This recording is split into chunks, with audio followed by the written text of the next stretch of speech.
Hello, and sorry, I don't know what happened to my voice right there. Hello, and welcome to another episode of the Imaginaries. I am way better than a space barge full of interstellar feces, Tony, and I'm joined, as per usual, by my intrepid co-host. I am as inappropriate as a shower full of bathtub gin, Ken. Nice. So we're both going with, bathroom humor there. I'm sorry. I don't know why that happened. But anyway, thank you for joining us again today. We are rather back from our unannounced, kind of unofficial summer hiatus with another guest, one who we are very, very, very excited about. Very.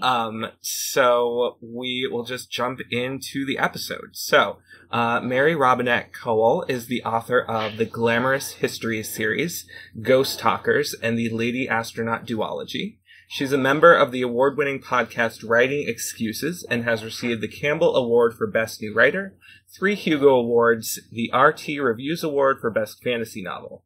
Her stories appear in Asimov's, Clark's World, and several years' best anthologies.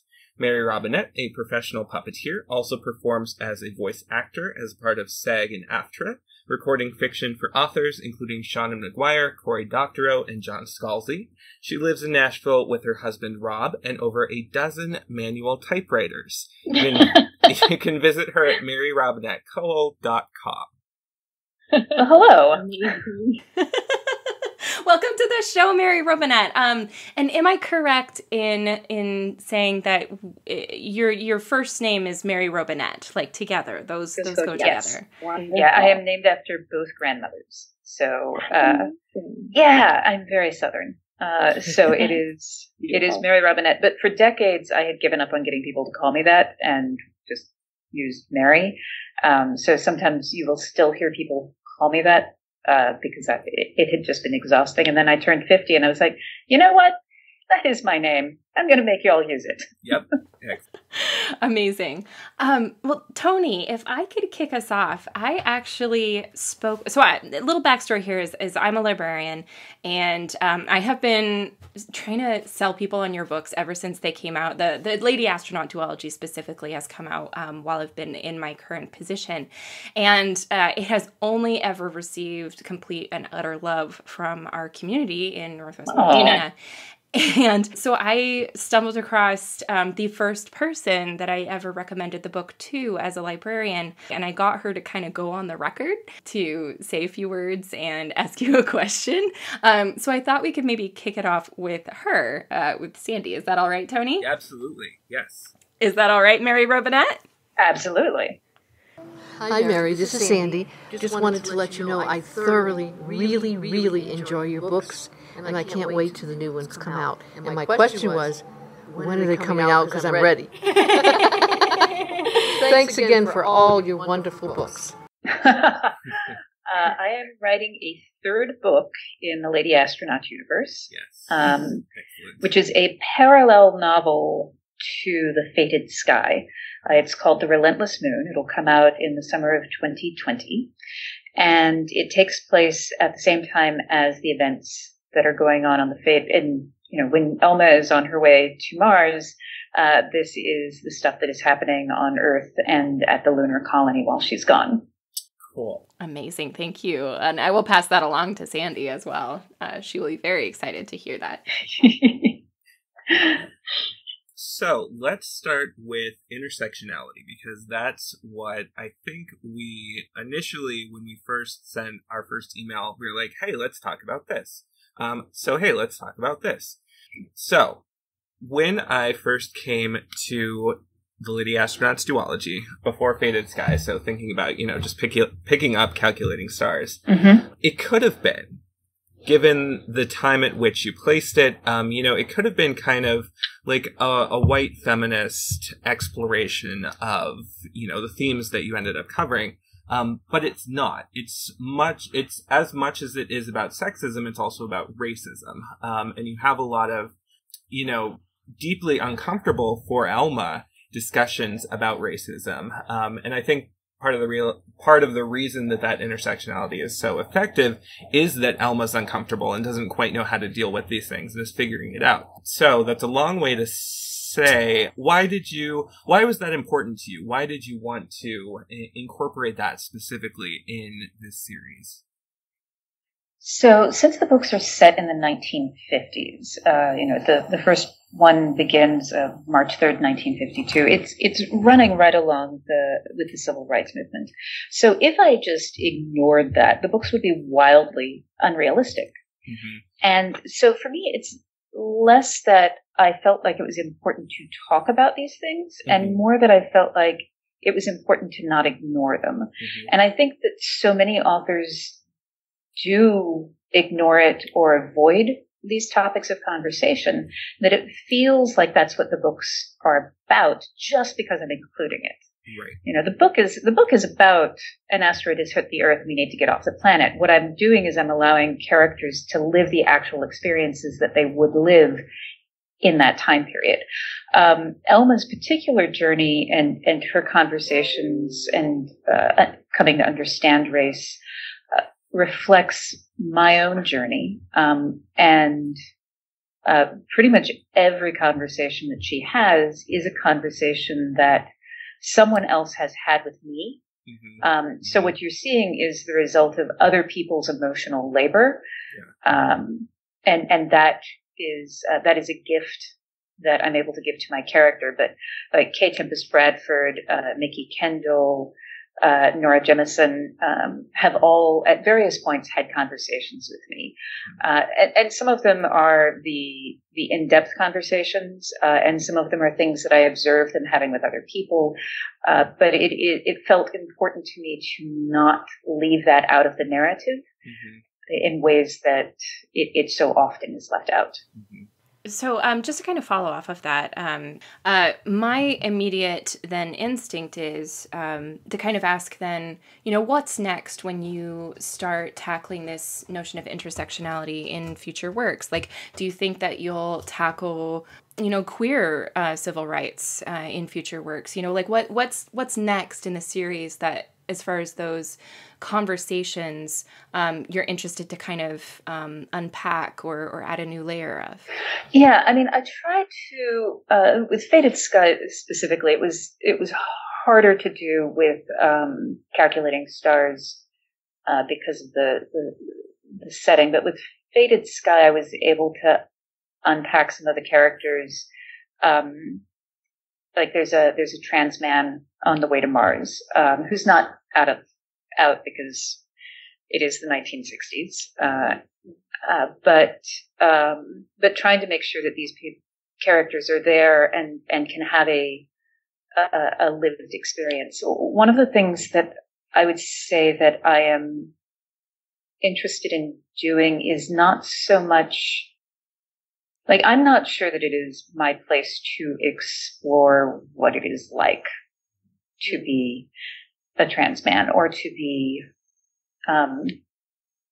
queer. I'm not. And the thing for me is that, I think that an important part of representation is to allow characters to exist in the world and to have adventures the same way a character who is straight and cisgendered can just exist in the world and have adventures and no one questions it. Mm-hmm. So I'm trying to make sure that I include those characters and that their gender and their sexuality is not a plot point. Yeah. It is sometimes challenging because the way that we have been trained to recognize someone is by the relationships that they're in. Mm-hmm.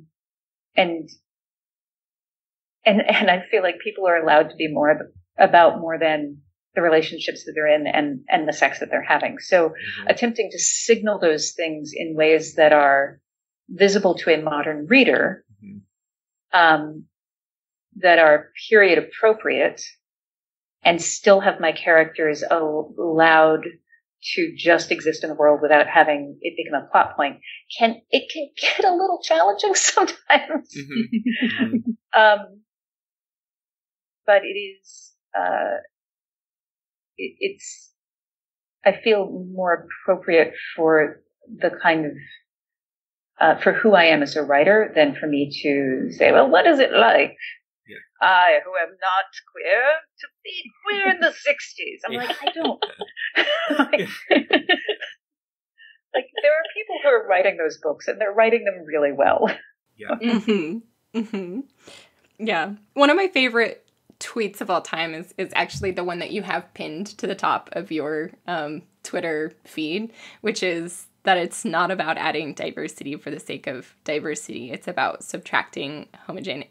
I can never pronounce that word, homogeneity, for the sake of realism. And I guess everything that you said really, really backs that up and just kind of expands upon it in a way that's really thoughtful and gives me so much, I guess, hope for the universe. I mean, because you're on a podcast with two people who belong to the queer community, who've seen the queer community represented in science fiction and fantasy in a lot of different ways. Some of them successful, and some of them less so. So it's just like really affirming and soul pacifying, I guess, I'm glad to have this conversation. So thank you. Like, one of the other things, someone just today said that they were just reading books with queer characters this year. And they asked me, they wanted to read Calculating Stars and asked me if I had queer characters. And I'm like, yes, I do, but I think that they all read as straight because they're all military in the 1950s and 60s. Like, they would have, like, they are all closeted. And I'm like, here's my spreadsheet, because I do a spreadsheet breakdown when I'm casting my characters. Of so I'm like, here's their identity, here's what their ability levels are, age, all of these breakdowns. So I'm like, here is who they are, but they don't read that way, and I don't think I should get credit for the fact that they exist. In the second book, those attributes show up because it is a more intimate setting. And it's easier they have more room to exist as people than they do in the extremely hierarchical, setting, military based setting that a lot of the early space exploration involved. So it's like, it is something I struggle with as a writer because of that balance, because like, how do I, finding a way to include someone without, as I say, like making it a plot point, like again, Valor and Vanity. I have a character who's a trans man, and I didn't do a very good job of signaling it. And, no one notices. The line that I have is, and obviously in the 1800s, trans man is not the way this character would be described. But I have there's two lines that signal it. One is, as slender, and that he was as slender in body as one of the actors who might have played Juliet back in Shakespeare's day, or something like that. But I wound up not putting that into the afterword because I didn't signal it clearly. It felt like trying to get cookies and credit for something that ultimately wasn't actually there for the reader. Yeah. I mean, it was intended to be there for the reader, but because I failed at it, it was not successfully there for the reader. Whereas in Calculating Stars, I saw my beta readers catch that Cam was trans. And the problem that I had there, and this was, again, that thing that you wrestle with in your own mind, I had to misgender him all the way through the book because I didn't want the fact that he was trans to be a plot point. And if Elma understood that that was what was going on, it would have become a plot point. Right. So in the afterword, I talk about it. And when I talk about Cam, I always use, like, outside of the book. Yeah. I always talk about him. But within the book, Elma misgenders him the entire way through. And it felt like a really shitty choice. But it also felt like the honest choice for the way this character would have been forced to live at that time.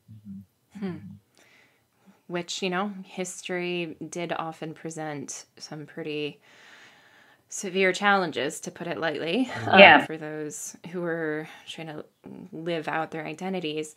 To kind of riff on this conversation a little bit, I wanted to pull the conversation of marriage in, because marriage is another central plot point. I guess you could call it a plot point. It's a featured conversation that happens in the books, and you have a marriage that's under an enormous deal of stress, but it's also a supportive marriage, and one which, in general, like it's working to strengthen both people who are engaged in it. I'm speaking of Elma and Nathaniel's marriage here. So for you, like, what went into showing like a happy-ish, healthy-ish marriage that was in this like extreme pressure environment in this alternate history world? And like, what relationship does marriage have to the larger question of intersectionality and how it manifests in your thought process and your work?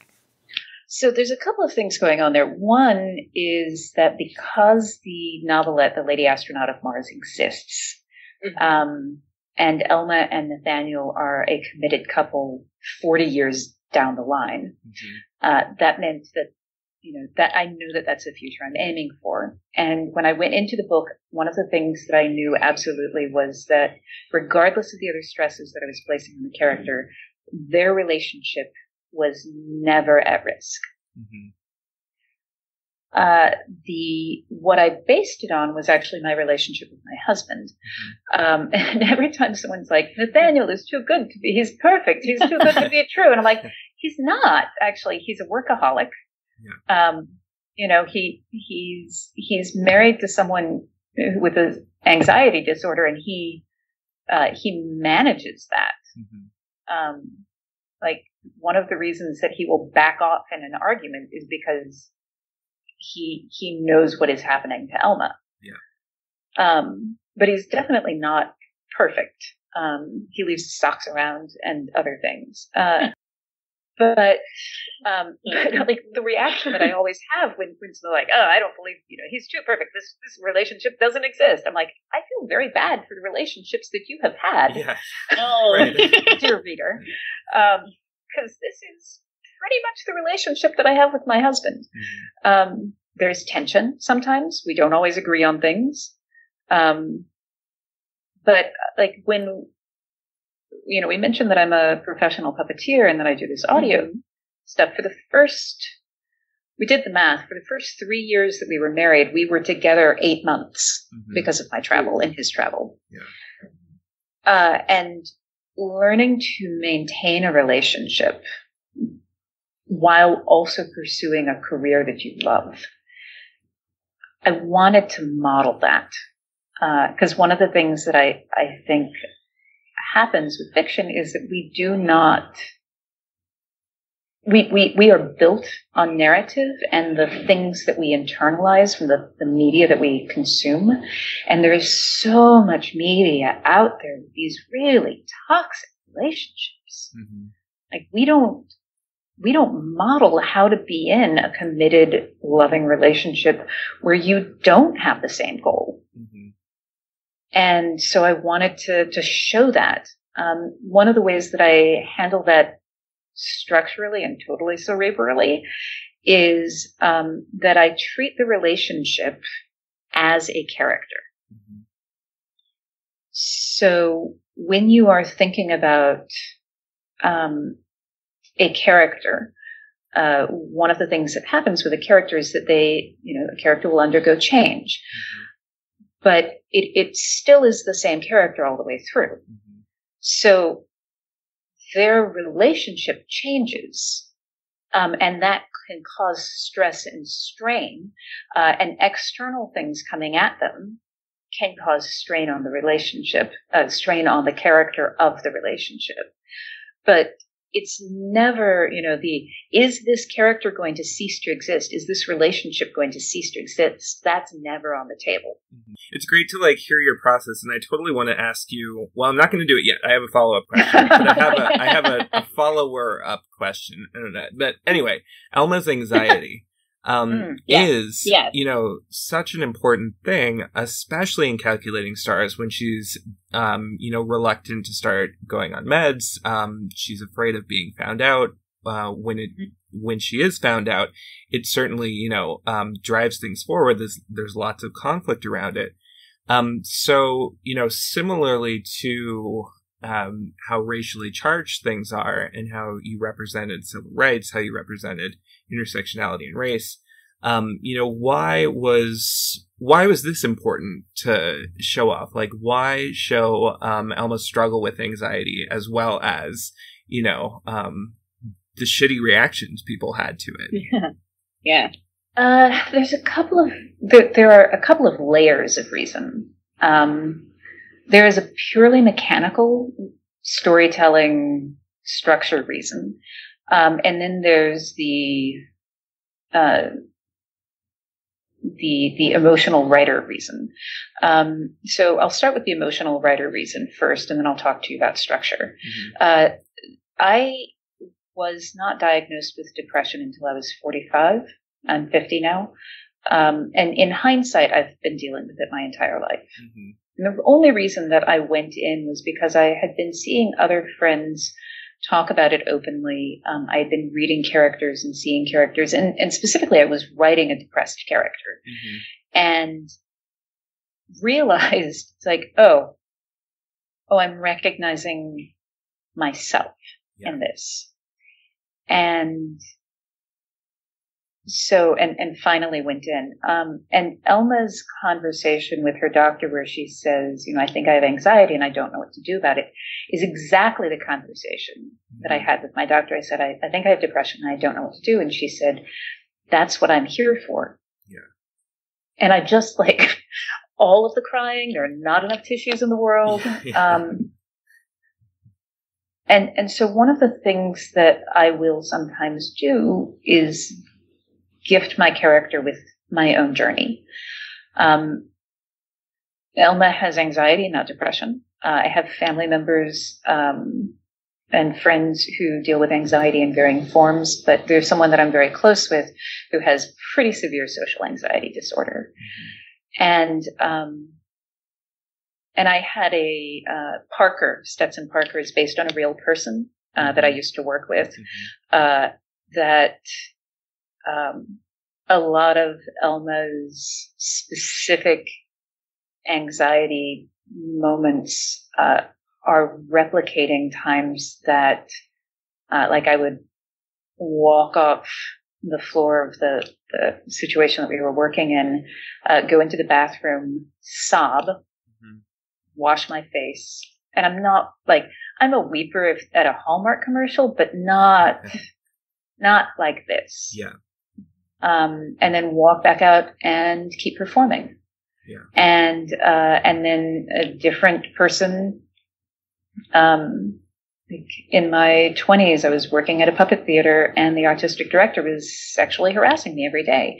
And in hindsight, looking at my journals, I was having anxiety attacks, panic attacks. Mm-hmm. And I did not know that that's what was happening to me. Yeah. I remember getting up and feeling like I had the flu and that I needed to throw up, and I would call in sick, and then all of my symptoms would go away. Mm-hmm. Mm-hmm. And didn't know because it wasn't represented anywhere. Yes. There was nowhere for me to have, and there was so much stigma about mental illness, and still is. Yeah. So again, making sure that was represented, and while there is for me a difference between a plot point and having something affect the way the character moves through the world. Yeah. And for me, Elma's anxiety is affecting the way she moves through the world. But it's not a plot point because I don't solve it. She still has anxiety at the end of the book. Right. She's, that is who she is. Yeah. But it affects the way she moves through the world the whole time.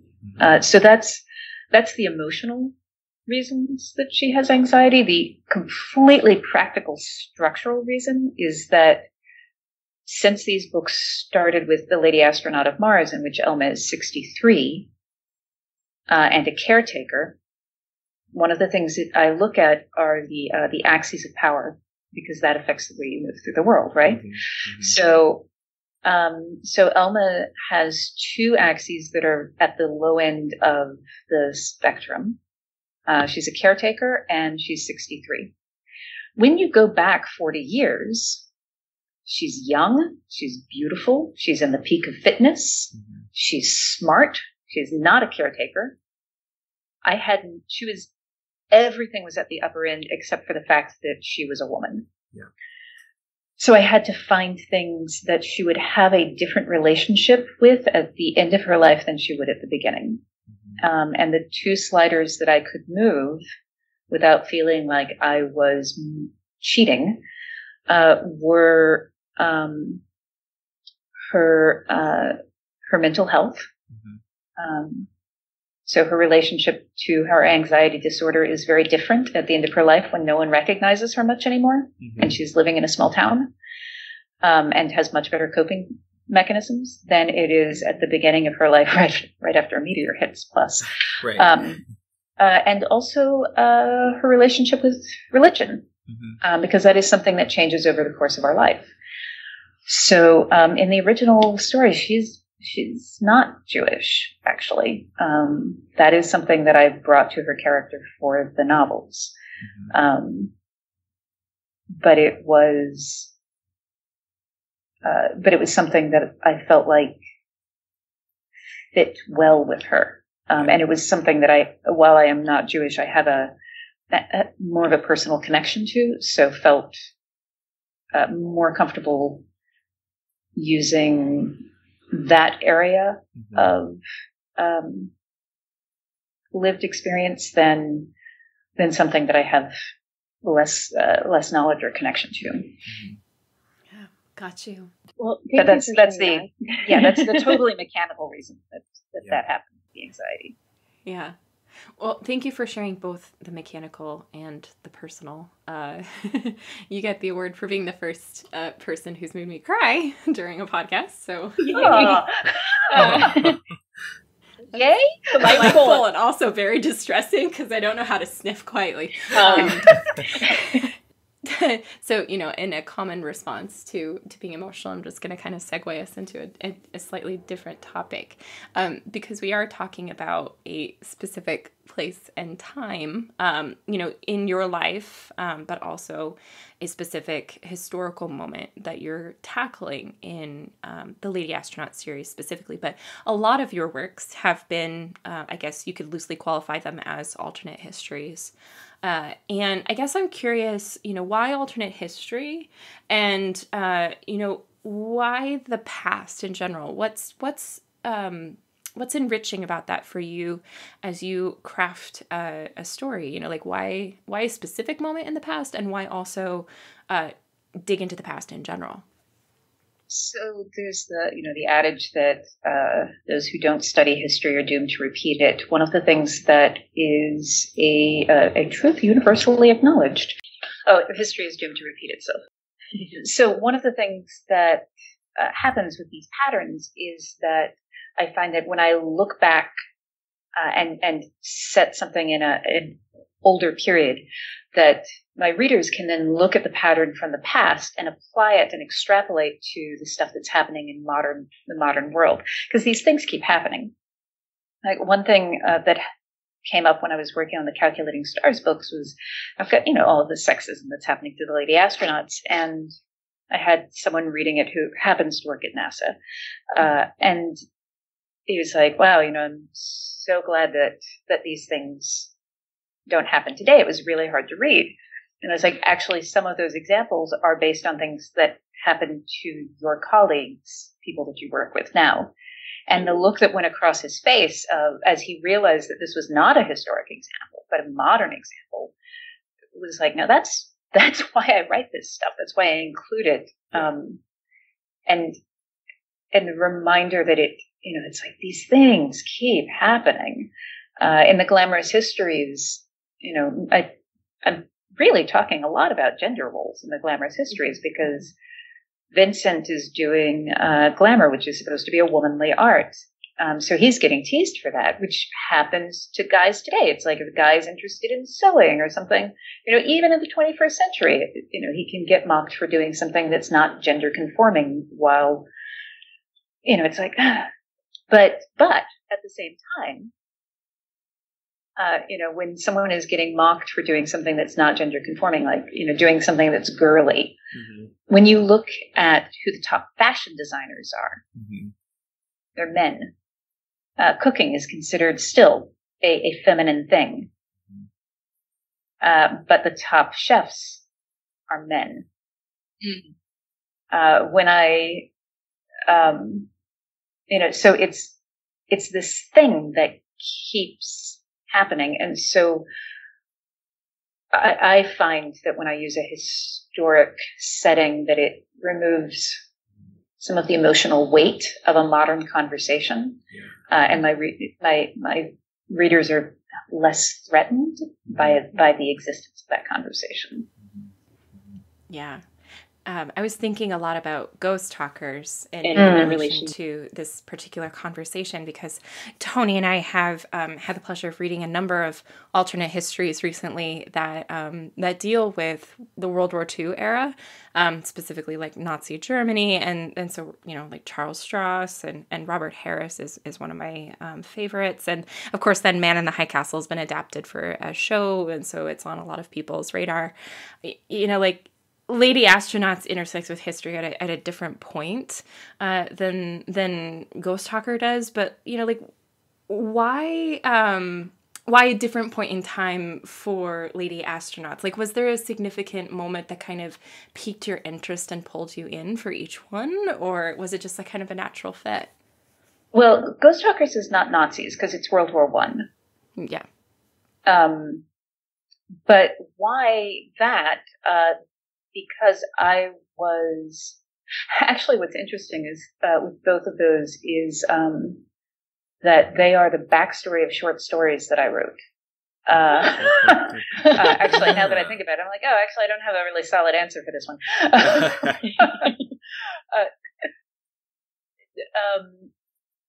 So with Ghost Talkers, the thing that I was interested in was the spiritualism movement.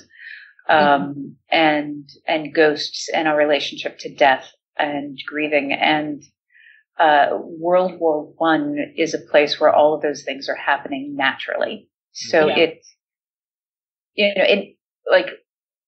death happens in all wars, but the shock of it, with the introduction of the Gatling gun and the change in the way warfare happened, meant that the relationship to the cost of war was different for World War One than it was for the wars that came before and after.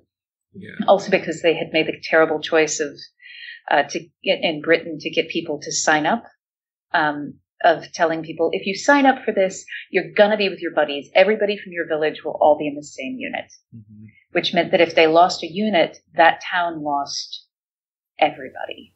A generation. Yeah. And so it was a very different feel than things that happened before and after. So if you want to look at the process of grieving, that was a very natural place to sit.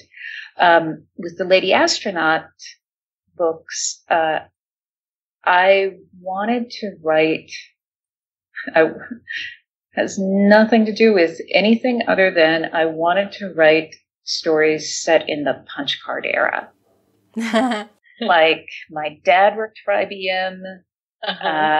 Went when I was a little kid. I would go, still used a punch card reader. I would draw on punch cards all the time. Like my early fascination with computers are so cool and magic was punch cards.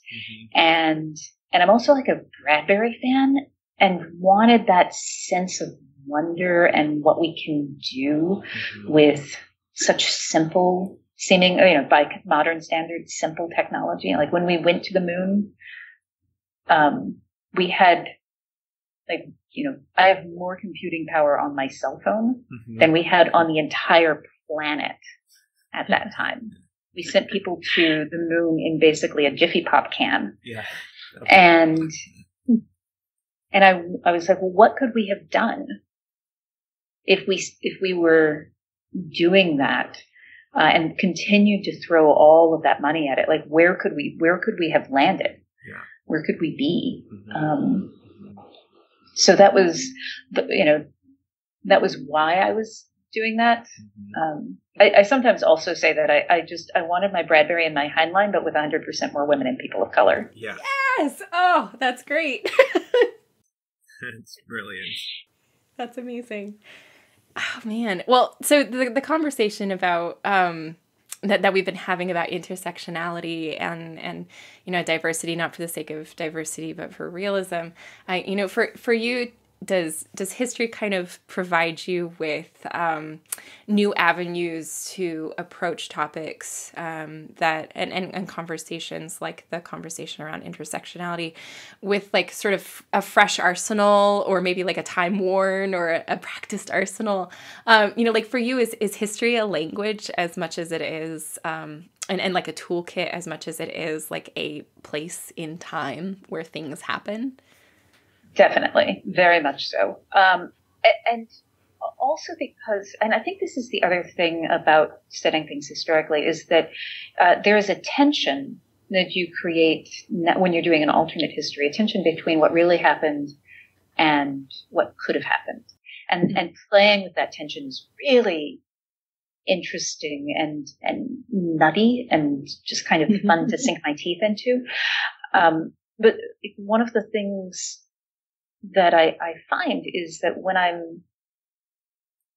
and this is part of that tension, is that when I am approaching a historic era, there is the common knowledge of this historic era. And that common knowledge is always, or almost always, exclusively white and male.